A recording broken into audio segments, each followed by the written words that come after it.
কোথায় যাচ্ছ? আমার নাম অয়ন, আমাকে ওই বার্থডে পার্টিতে ইনভাইট করা হয়েছে। বন্ধুরা শুনছো এই গরিব ভিখারিটার কথা?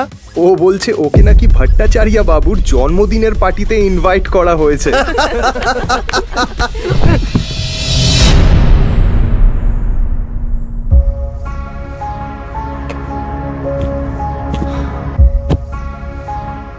রুষা বেবি, চলো বাড়ি যাই। বেবি? রুষা, তুমি এই ভিখারিটাকে চেনো নাকি? কই না তো। Who the hell are you? এটা শুনি অয়ন অবাক হয়ে যায়। এর আগেও রুষা অনেকবার অয়নকে অপমান করেছে। রুষা, চলো এবার বাড়ি যাই। এই ভিখারি, বেরো এখান থেকে। সিকিউরিটি, একে ঘাড় ধাক্কা দিয়ে বের করে দাও। ঠিক সেই সময়ই বার্থডে বয় ভট্টাচার্য সেখানে হাজির হয়, আর তার নজর গিয়ে পড়ে অয়নের ওপর। অয়ন তার জন্মদিনে এসেছে এটা দেখে সে অবাক হয়ে যায়। অয়ন রয় চৌধুরী স্যার, আপনি আমার পার্টিতে এসেছেন? আমার তো বিশ্বাসই হচ্ছে না। আপনি আমার পার্টিতে এসেছেন, আমি তো ধন্য হয়ে গেলাম sir. Please please please please please please আসুন স্যার, প্লিজ আসুন। এই দৃশ্যটা দেখা মাত্রই রুষা আর বাকি সবার মাথা খারাপ হয়ে যায়, কিন্তু অয়ন কোনো কথা না বাড়িয়ে ওখান থেকে চুপচাপ বেরিয়ে যায়। বাইরে গিয়ে সে রুষার জন্য অপেক্ষা করতে থাকে। পার্টি শেষ হওয়ার পরে রুষা যখন বেরোয় সে পুরো মাতাল।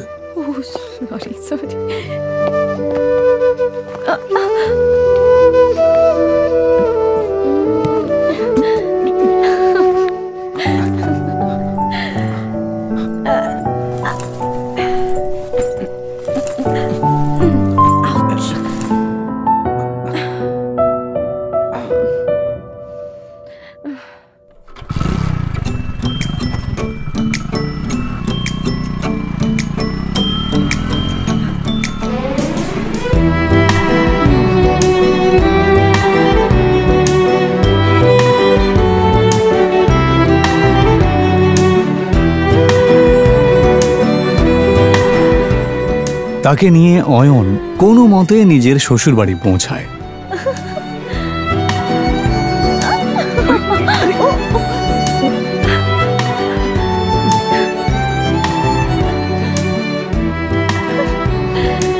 অয়ন শ্বশুর বাড়িতেই ঘর জামাই হয়ে থাকত, আর এই বিষয়টা নিয়ে সবাই ঠাট্টা করত।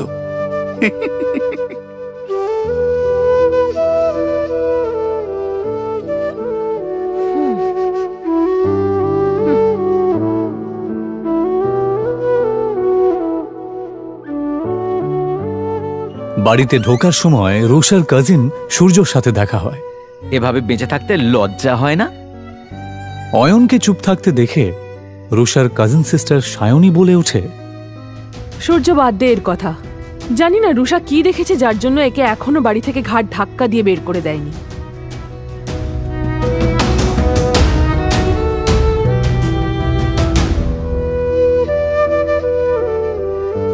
অয়ন প্রায় প্রত্যেক দিনই শ্বশুর বাড়িতে এই ধরনের কথা শুনত। ওর এইসব কথা শোনার অভ্যেস হয়ে গেছিল। ওরা সবাই এই রকম ব্যবহার করলেও ও এদেরকে ক্ষমা করে দিত, কারণ ও রুষাকে সত্যিই খুব ভালোবাসত।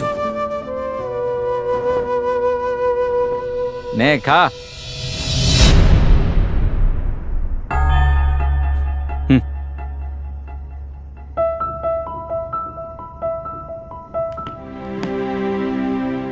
ভিখারি কুত্তা কোথাকার। ওর একটাই দুর্বলতা ছিল, যার জন্য ওকে দিনের পর দিন এভাবে অপমান সহ্য করতে হচ্ছিল।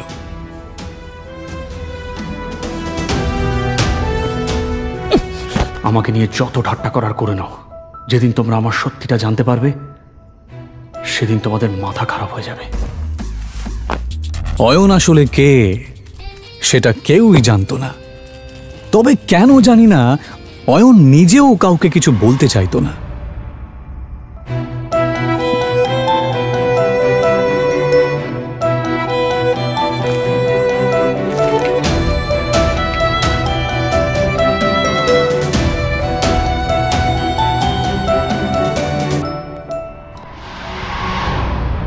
ওকে শুধুমাত্র শ্বশুর বাড়ির লোকেরাই নয়, এমনকি শাশুড়িও পর্যন্ত অপমান করত। উনি রুষা আর অয়নের ডিভোর্সও করিয়ে দিতে চেয়েছিলেন।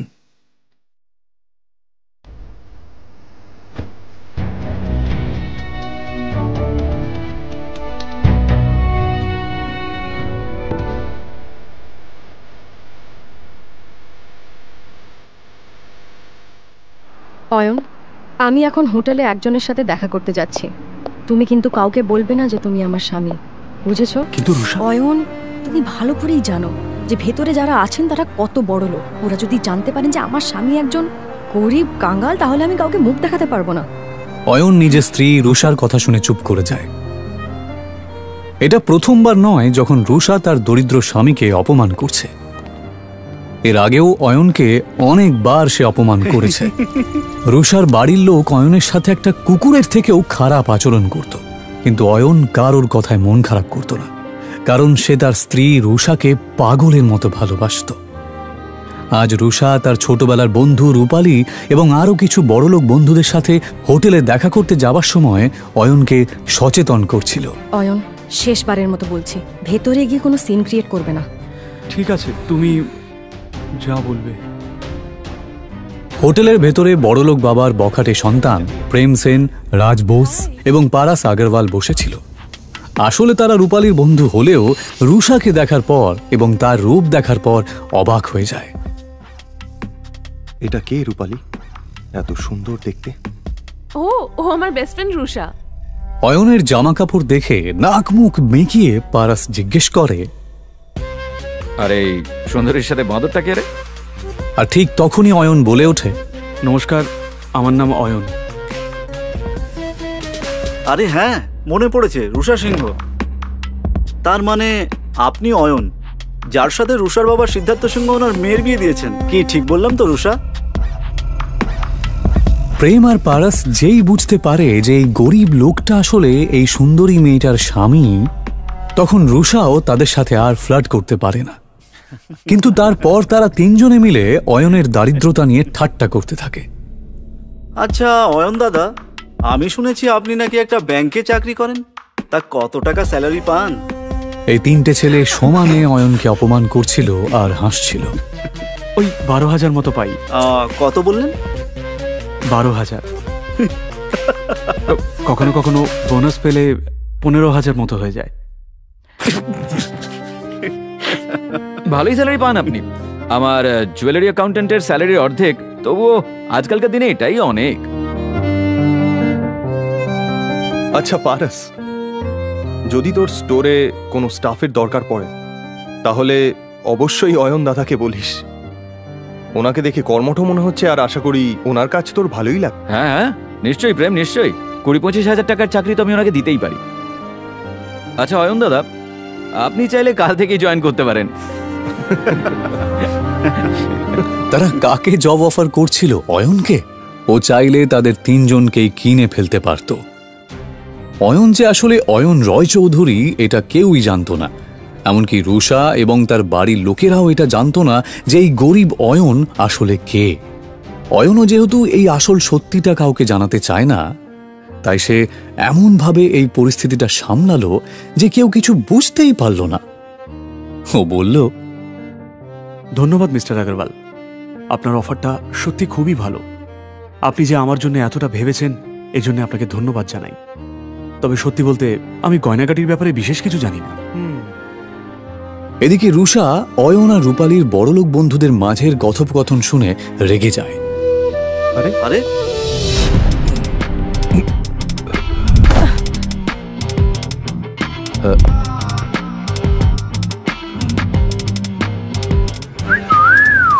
ওই লোকটার মুখ থেকে প্রচন্ড পরিমাণে মদের গন্ধ বেরোচ্ছিল।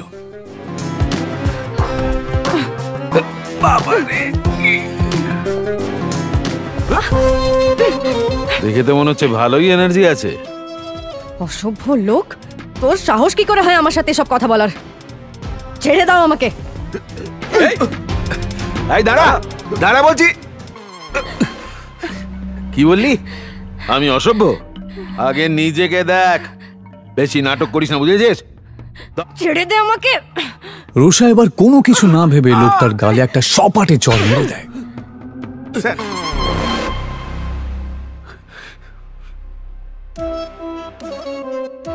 চরের প্রতিশোধ কি করে নিতে হয় আমি তোকে দেখাচ্ছি। রুষা কোনো কিছু বুঝতে না পেরে ভয়ে চোখটা বন্ধ করে নিলেও সেই ভাঙা বোতলটা তাকে ছুঁতেও পারে না। রুষা দেখে যে একটা হাত সেই বোতলটাকে তার কাছে আসতেও দেয়নি।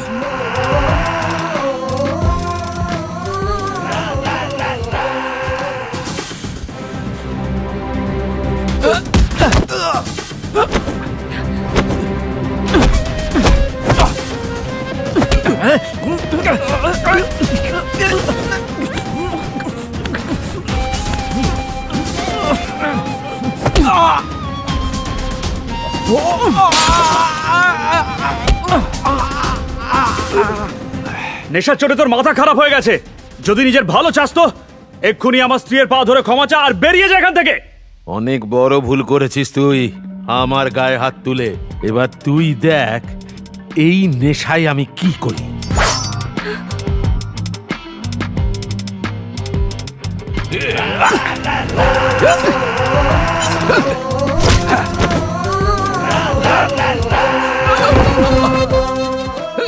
অয়নের এই আচরণ দেখে রুষা অবাক হয়ে যাচ্ছিল।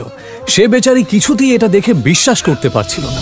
প্রেম সেন এবং রাজ বেদিও চিৎকারের আওয়াজ শুনে সেখানে দৌড়ে আসে। এই অসভ্য মাতালটা আমাকে একা পেয়ে আমার উপর জোর খাটানোর চেষ্টা করছিল।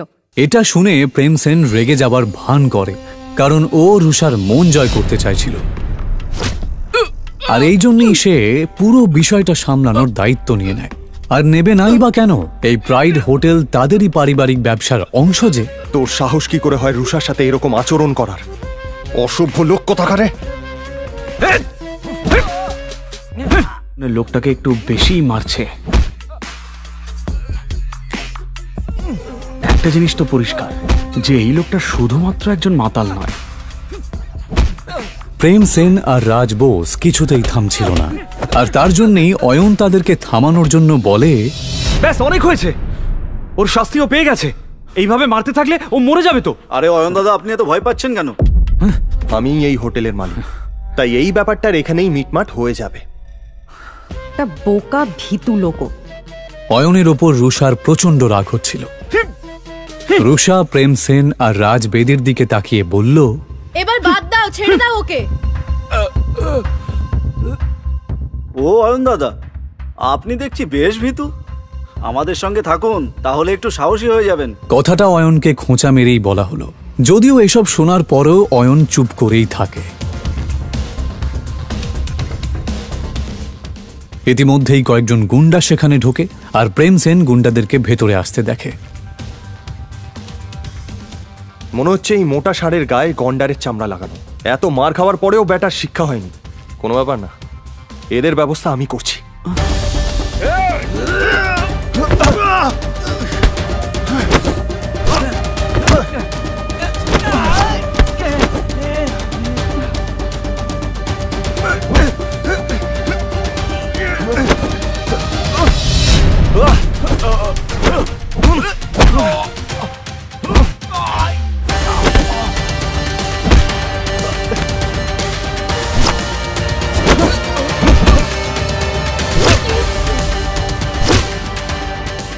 প্রেম সেন ভালোই মারপিট করতে জানত, কারণ ও কারাটেতে ব্ল্যাক বেল্ট ছিল। এক এক করে প্রেম সেন গজেন্দ্রের সমস্ত সাঙ্গপাঙ্গকে মাটিতে মিশিয়ে দেয়। তোরা হচ্ছিস গুন্ডার নামে কলঙ্ক, বুঝলি? ফাটিয়ে দিয়েছিস ভাই, তোর কোনো জবাব নেই। আমার মনে হয় না ওরা আর উঠতে পারবে বলে। মিস রুষা আর রূপালী, তোমরা ঠিক আছো? প্রেমের প্রশ্নটা শুনে রুষা আর রূপালী তাদের ঘাড় নাড়ল। প্রেম আসলে এসব করছিল রুষার নজর কাড়ার জন্য। যদিও রুষার নজর তখন তার স্বামী অয়নের দিকেই ছিল, সেই অয়ন যে চুপচাপ বসে গুন্ডাদের দিকে তাকিয়েছিল। প্রেম সেন আরও ক্ষিপ্ত হয়ে যায়। ভাই, এবার এদেরকে নিয়ে কি করবি? কাউকে ডাকবো নাকি এদের ব্যবস্থা করার জন্য? আরে তার দরকার পড়বে না, আমার স্টাফ দেখে নেবে। চলো তোমরা বাইরে চলো। পারাস আসলে একটু বাড়তি কথা বলছিল। যদিও সেরকম কিছু করার ক্ষমতা ওর ছিলই না।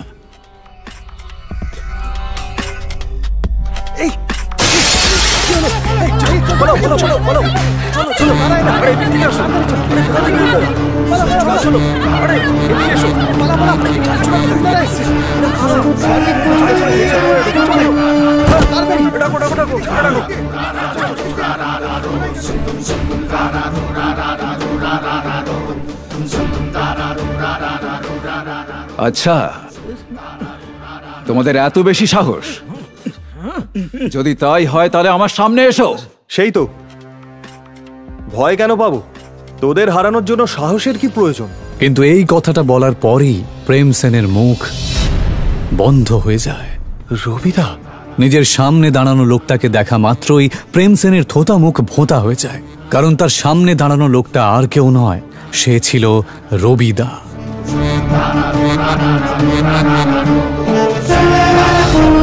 তাদের সবার লাল চোখ দেখে এটা বোঝা যাচ্ছিল যে তারা এখানে প্রেম এবং বাকি সবাইকে শেষ করতেই এসেছে।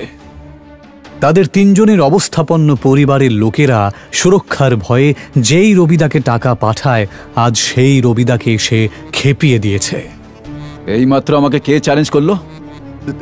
দাদা, আমি তো ঠাট্টা করছিলাম, আমি জানতাম না ওখানে আপনি দাঁড়িয়ে আছেন। আমায় ক্ষমা করে দিন। ও, ঠাট্টা করছিলি বুঝি?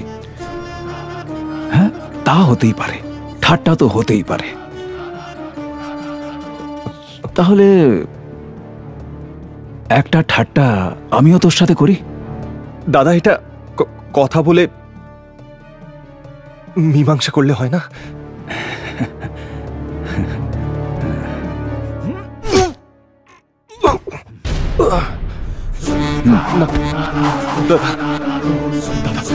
ক্ষমা করে দিন।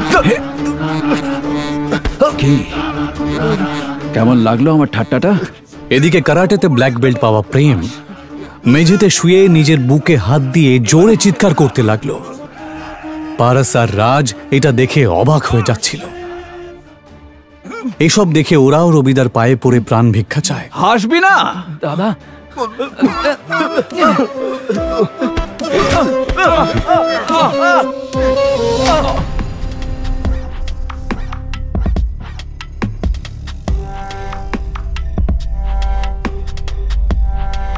ওঠাতে পারছিস না?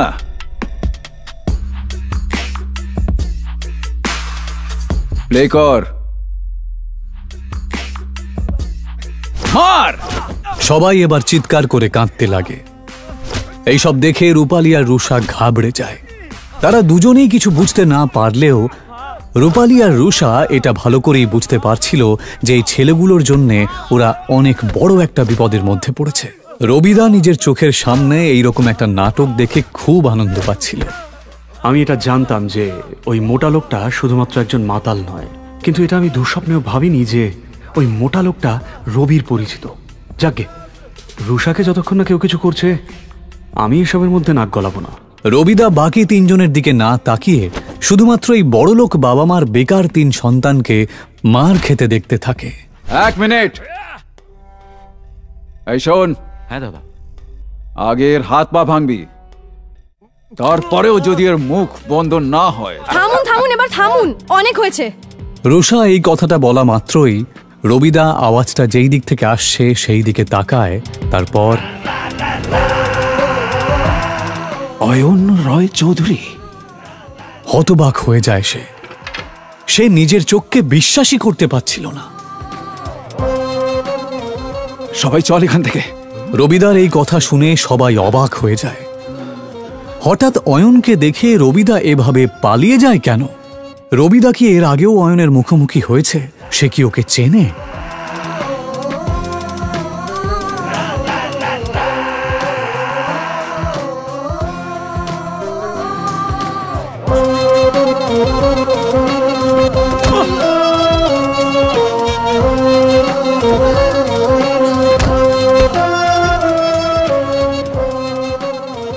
সত্যি কি অয়ন একজন আরবপতি? যদি তাই হয় তাহলে সে কেন এভাবে দিনের পর দিন অপমান সহ্য করছে? রুষার বাবা অয়নের মতন একটা গরিবের সাথে কেন তার বিয়ে দিয়েছে?